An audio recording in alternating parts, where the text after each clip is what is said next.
So, and I'll go a little bit further on, so then, but Jill, if you would want, you could just stay up there. Stay up there for a second. So obviously you can see here for the Blue River watershed and the Turkey Creek watershed. Oh, that's water beautiful. Flows, And you know, remember downhill. when Cliff got that map and we were starting to look at topography? Yeah. And so even though the streams may not be in your neighborhood, they're in your neighborhood. When the rain hits the ground, it still wants to go where the creek is. And it's interesting, without the streams layer overlaid on top of that, you can see where the old hydrology used to be. That is no longer, you see where Turkey Creek has been artificially cut off, and it would be sort of emptying with the Blue River, and is no longer. And the darker, this is the higher the elevation. Yeah, the darker is the higher elevation going down. So again, it starts out with Blue River. In this instance, the Blue River starts out in Johnson County, Overland Park, and then flows all the way down to the headwaters and discharges eastward. Isn't that funny? I always pictured it being the opposite, that everything would flow Well, down. I know. Yeah, it's just, everything flows And you down. know why that is, Deb? This is so fascinating to me because we think of north as up. Yep. Yeah, but north isn't up. North is Only on a piece of paper that you hold this way. Wow, that's intriguing. So here's with the you can see that boundary and that elevation cutting across Wow. And that blue line going across this, what goes direction? the blue line is an arbitrary boundary that we are choosing the ridges, but obviously it's more of a soft boundary. A watershed, any natural thing is going to have soft boundaries. Not to mention, it's Hard. not natural that way anymore. Yeah. And just for clarification, so this is all of this is falling in the Blue River watershed. I just wanted to point out for the grant, we did the middle blue, and so it was a little bit different. So I kept saying this wasn't in the grant for EPA that Heartland Conservation Alliance did. A little bit of it was. So just in case that was confusing. So here are the vacant lots. So again, for this, I just used the Envision Tomorrow plus a data set. And so that data is processed in 2014, but I think it's gathered in the 2010 census. So, I mean, at this point, that's already 6 years old. So keeping in mind that this is, but it's a very easy analysis that the issue is an updated list. What is vacant? What is listed as vacant? I just want to clarify, you were saying it's 6 years old, but this says 2014. I missed what you said. So the data set was released in 2014. Oftentimes there's that lag between collection and processing, and so much of everything is actually based on those census years. So it's likely, I'm guessing, and that would be easy to verify with Andrea. She's the one with the Diana, metadata. Deb, do you know how to update? Wasn't UMKC doing Yeah. a further analysis They- that we might be able to get that data to help us with this part? Yeah, their first analysis was in 2009, then they went 2012 for Green Impact Zone, which was a very complete study, by the way. That Green Impact Zone, it was an atlas of all of our neighborhoods, really, and it was a definitive study. Then UMKC jumped back in it, and with BNIM did some neighborhood studies, of which they found vacant lots aplenty. And then, It's amazing how this data just like goes Yeah. back. Yeah, everybody had their own- For KC, for Yeah. trying to break that yeah. barrier. Which is what we've been trying to do is collect all the different places Because there's great data out so that we there. can get it automatically It's just updated. who's got access to what. And just to bring Bill's story kind of like up to Yeah, date, thank you. the very last piece Yeah. is Jake Wagner did present his latest done in the last year on all the vacant properties. We don't have all of those. He gave individuals to neighborhood. We don't, he's going to give them all to us. He says it's 100 pages of vacant addresses is what it is. And I love that, but for me, I want it in a usable spreadsheet. It's not useful as a printed PDF document or useful. If you Yeah. make a note of that, and let's either one of us follow back up and see if that's an Excel file. It's Excel data. It's Excel. we have a copy of Jake's Jacob Wagner's very first presentation he made to our UNI partners group. Yeah, let's so that's Mannheim, is is there the condition of the lots? What, it just says it's a lot, it's a structure. This is all of you and Yeah, this is the general report, and yes, it does have conditions. Yeah, yeah, it does. So that's You wanna pass Manheim, that so around? we should be getting that for every. Okay, she's talking about something. That is, You have Manheim, right, Bill? that's for every neighborhood. I mean, even. But This we is have, just a we have the synopsis of Manheim it. one First too. has it Oh, right, in yes. South for you and I. And to me, that should be, at Supposed to send us that electronic. level, it should be a natural output. Or with That's what he said. That they should give you, That I know. in addition to the We have that. self-geodated. Yeah. Because it really is geodated. So I'm passing this around, He if doesn't anybody have it. wants to look at it, Okay. it's just the very, very, very, very first. I'll look at that later. Yeah. That's, Okay. yeah, So yeah. let's get down to where, what vacant lots we want. Okay, so from the natural resource inventory, Does everyone know what that is? No. okay, I can actually skip down, let me go backwards. So the natural resource inventory is using high resolution satellite imagery to identify the land cover. So is it a sidewalk? Is it a tree? So using, and so this imagery, this was performed by the Mid-America Regional Council or in collaboration with Applied Ecological Services and the Conservation Fund. And the first part of the analysis is again, taking that high resolution satellite imagery and then transmit and changing it and converting it, classifying it into land cover types. So you can see in the upper part of the Blue River watershed, you have that yellow, which is cultivated. Those little white areas, kind of the lighter areas, is the impervious. So you can really see, you can see downtown to the left of the area of interest. You can see the massive parking lots of Johnson County. And then the green is really that upland deciduous forest. So what does, cultivated mean, as opposed to somewhere you have shrubs? and- Farmland, What? farmland. Farmland. Thank you. Or sometimes actually Could be lawn. cultivated is lawns as well. Could be gardens. So in this analysis, cultivated also included like lawns. Sometimes can include, so herbaceous is that could also include lawns. It's to an extent, you really can't get out there and ground fruit. Herbaceous could also include prairies, golf courses. Sorry. So you can see that here in this part of the area, you know, out in the rural area, they can't distinguish between a patch of farmland and a lawn. Here, it's pretty clear that these are, you know, not necessarily farms. This is not a field of hay. So the purple, the dark purple are buildings, and again, the light white is like streets and roads. So this data was used to then prioritize the ecosystem services. So that what I am not presenting, and I apologize, I to an extent also assumed that this has already been presented, was like the water quality, air quality, wildlife benefits. If we have, exactly, again. That has all been compiled into a restoration and conservation priority data set. So instead of looking at all 14 data sets separately, which is really an amalgam of 29 data sets, here it's presented in 2, with the darker areas being of higher restoration value or higher conservation priority. So that, again, there's just 14 different data sets based on water quality, air quality benefits.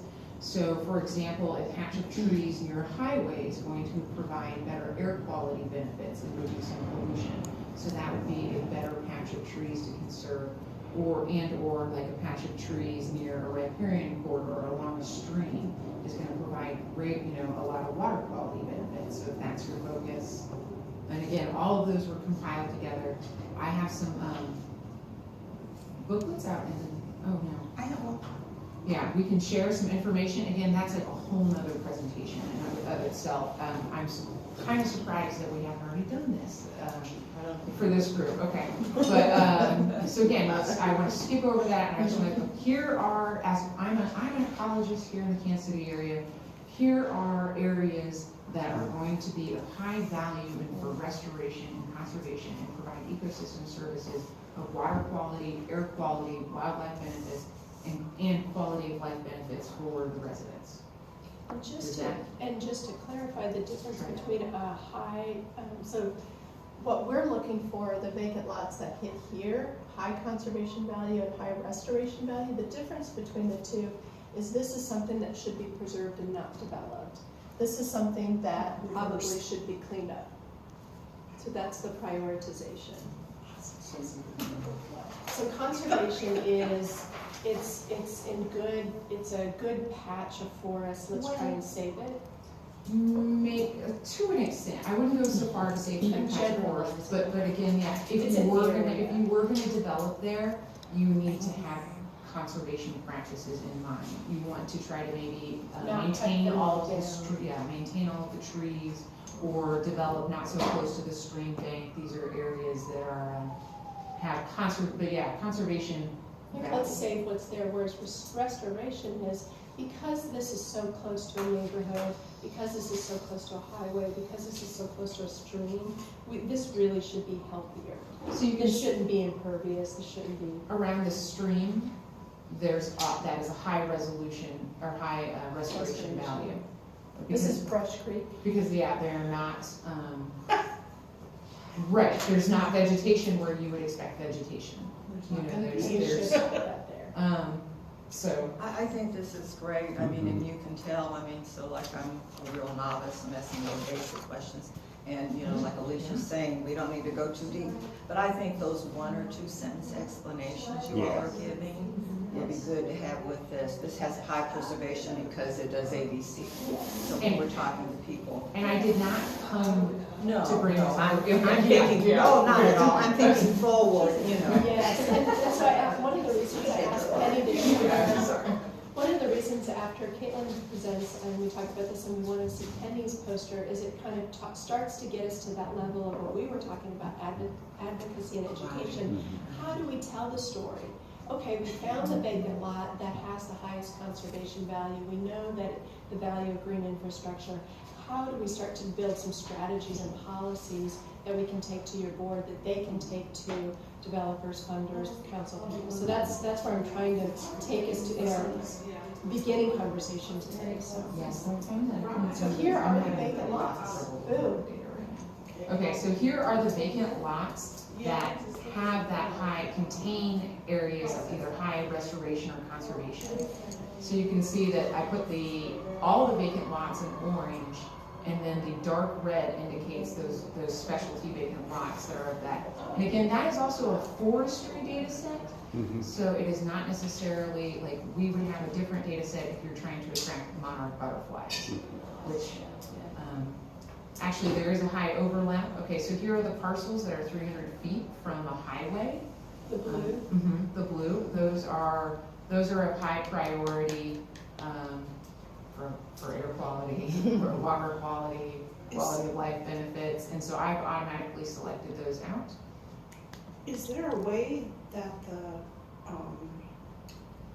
thing from Detroit could mesh with this so that some of Oh, those the uses? templates? Yeah. Yeah, we could assign like recommended best use for I the think this templates that would be- for the different areas. It would be based on, you know, soil quality, Right. slope, all those things, but And that would be right. I think that makes sense to overlay that, cause that would help the residents like not have to do a lot of analysis on their own. Right. And I think that That's a great helps idea. reduce it, because as you Yeah. can see, as I'm adding each layer, you're getting bigger and bigger, and you're just like, oh, well, we're gobbling up basically all of the vacant lots, because there is so much opportunity.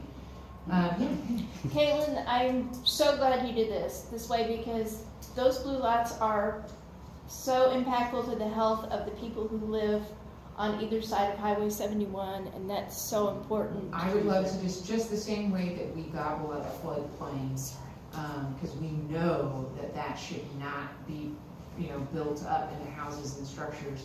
So should we also just automatically take all of these lots? They're such, and there is possible uses for them. but we automatically know that these are of high conservation and high restoration We priority. talked about the blue lot. Yeah, all the blue lots. Because they're cleaning the air from all the highway pollution in Absolutely. 71. So important, and nobody should be living or working there, because they Amen. should not be exposed to what the fine particulates. And if, I don't know if you've ever had an opportunity to look at the environmental justice data sets from EPA in this group, Yeah. but the area is entirely contained within the fine particulate. This is, you want as many plants as possible to absorb those air quality threats. And so right there is, those lots should, I want them all under Heartland Conservation Alliance, or you and I, or Are whatever. those the same lots that, Bank owns, and we're in conversation about how to do The tree properties, restoration? yeah, and The same I've one? been, so moving on. So this is Metro Green. Where they're really clustered heavily, the blue, Mhm. about how far north and south is that on 71? I mean, like in the 50s or the 40s? That's from You can 49. You can go the whole, Yeah. you're wanting I mean, just streets. where those are really Yeah. like clustered, I just I wonder. see them clustered, for me personally, I see them clustered the whole length. Yeah. I see Well, significant and clusters the whole length. Business as usual Yeah. to clear up that much land on either side of an intersection. Yeah, it was designed that way. Yeah, And it it is so in you line don't with the leave houses EPA's there, though. ecological buffers.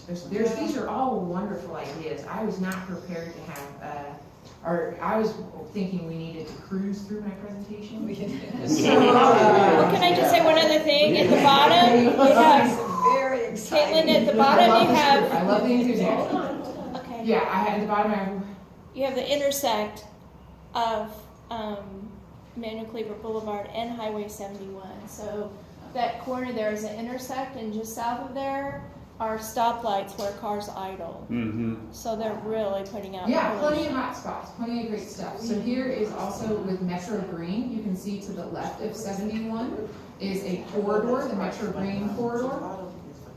Metro Green will connect, so the priority, that would connect that trail to the regional trail system. So all of the parcels that are within 100 feet of the Metro Green trail are highlighted in green there. Oh. Those would, there's lots of uses that could, but being off a major Sorry. highway, it's a place where you can have great uses and connect people to the regional trails, pocket parks, agriculture. So what's it? We have the Metro Green map here if anybody What wants is to Metro? review it. I mean, I don't even know what It's Metro. a trail system, well, it's an action plan on how to,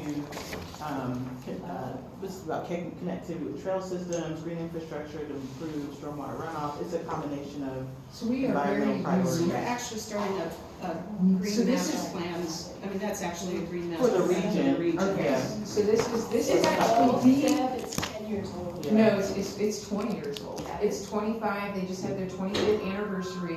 It is because Kansas City is such a unique city, and we have a robust and connected stream system, that if you put trails along our streamways instead of developing them, you automatically have this incredible trail network that connects the entire city. So it was way ahead of its time. It is absolutely, should be one of the priority focus areas. I never make a presentation without including Metro Green into it. And it's not just a trail plan. It's not just a trail plan, it's about creating ecological buffers and a connected community. So so those are absolutely a high priority as well. So again, that's with all of those merged, with all of those contributing data sets merged, this is what it looks like. Again, the orange vacant lots are still in orange, or the orange vacant lots are still in orange. The purple is then of the high restoration or conservation priority, including the 300 feet from the highways and 100 feet from the proposed Metro Green. Clearly, it starts to become big again, too big again. Interesting that so much of the area outside doesn't have those. It does, but Well, we're just looking, she yeah. focused in on the Right, UNI but so boundaries. but if you look at But the she colors, said- there she's just, saying- there isn't I the masked density it. of them. You masked it? Yeah, they're Okay. faded masked out, it. yeah. Okay. I'm asked, It's like- but you're absolutely right, the density is, and that's why this group is working here, that's why I think that's why this is happening in this area. It is an incredible opportunity to create connected greenways and ecological buffers. This is There could still be homes. It looks like it's too much. But and then I recently come back from Portland and is running around Forest Park, so I'm obviously even more ambitious than usual. But you have an amazing opportunity for a park or a community center. Look at this whole ring So right start there. looking for Like patterns. right there, to me, this is a huge pattern. And then you have a connected ecological buffer along 71, which buffers all of that transportation corridor. But then you also have a buffer here, just going for it because I'm excited. Right here, you also have a possibility with all of those vacant lots of making another park or something, How about, another conservation. in defense of, So, the other side, people need a place to live. There's a huge group of people in the city that are interested in tiny houses, and they're interested in high foundation tiny houses. So how about combination use? If you couldn't get it completely as a conservation thing, how about if there were smaller homes in those areas and they were built in? Here, I love that idea in the parking lot, because I want to keep us on track. Okay. I don't think that our conversation today is what to do on these lots. What we're talking about is the process for finding the lots that have high conservation value. And high conservation value may be what we do on the lot. and whether that be great place for tiny houses, whether that be just trees, whether Let's say that be 75% of the orchard, property farm. is in conservation instead of 100 of it. And And actually, you still get the benefit. Those were my, that was I just a think that's a really clarification. good question. So Okay. the data sets that I don't have that are of equal interest, I'm having trouble just getting them to print, so if you had online access, you could do this. The agricultural soils, there's a significant amount of agricultural soils Yes. in the area. It is actually not centered around where I would put farms. So like, meaning that, to me, this clearly looks like areas where you could do urban ag or around here. All the urban agricultural soils are kind of throughout this area. That might be a great place for small community farms.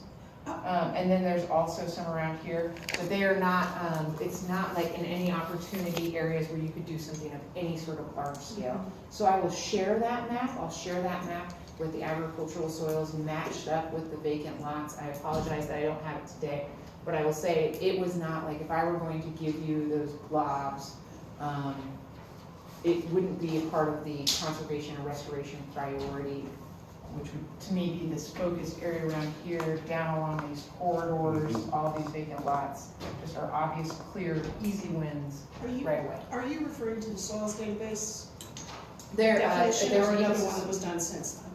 it was performed by the Conservation Fund, Okay. so it's an analysis of using those soil databases as well. There are no hydric soils, so there really are no wetland opportunities. All the hydric soils and everything are out here, so that's neither good nor bad. And I think that we could, in the interest of time, keeping us on track, that I think there's a lot of detail that we could get to, but again, for the process, we chose the high restoration, high conservation as a way to begin to look at this. What I would like to propose to this group is that either at one of our subsequent meetings as this group or another group meeting outside of this, to take this map and start to say, this is what our green overlay is going to look like. This is where we're going to target. And then as we continue to have our presentations this morning, how do we go about presenting that? But I don't think we can accomplish it today and get to our updates. Right. So in terms of like what to do with those lots when we identify them, could we further refine that area with other data sets? I think those are all some things that I'm grabbing and that we talk about later. Bill, do you have a question? Thank you. Yes, it's a general statement. It's not specific, and I don't want to drill down into specifics either. I mean, I do. I would love to spend the rest of the day talking about this map. The beauty of a visual representation of data is that you can draw intuitive conclusions. Yes. And I thank you sincerely for creating something that we can intuit towards. And what you got excited about with your recent visit to Portland speaks to me of what a policymaker, given that exact same map, if a policymaker sees what you just showed us, they will intuitively bond with what we are needing to communicate to them. So this is major, what you've done here. And specifically, I did an eye blur. I don't know if you all work with details, like in graphic arts, when you want to look at your final product before it's printed, you blur your eyes. You kind of unfocus your eyes, and you look at the product, and you say, does that look right to somebody who's never seen it before? And I did that on your map. And my eye blur shows me that it looks like over half, but I'll go with half of the vacant parcels are candidates for what we are going to be suggesting. So that's just my first go, just that. Which is why I So- brought that, because Penny, did people need to look you at brought a poster? We I brought a poster. At our last meeting, so, we referenced it, that she just presented it to you guys at your, subgroup meeting, and we wanted to have the whole group just hear about what are eco-services and what's some of the research out there, and how does that fit in as a part of the story that we want to tell and educate. Well, I wish I would have done a